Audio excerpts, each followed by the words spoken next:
Hey YouTube, it's JV aka the MacGyver here again with another video.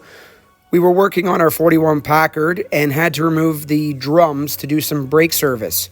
Unfortunately, I didn't have the tool and it wasn't available being that it's a long weekend.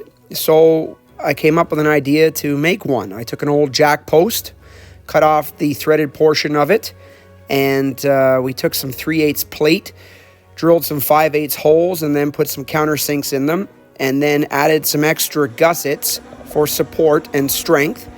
And we made ourselves a great tool to now be able to pull off all the drums on the 41 Packard. To support the channel, please like and subscribe, enjoy the video, and thanks for watching.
Success!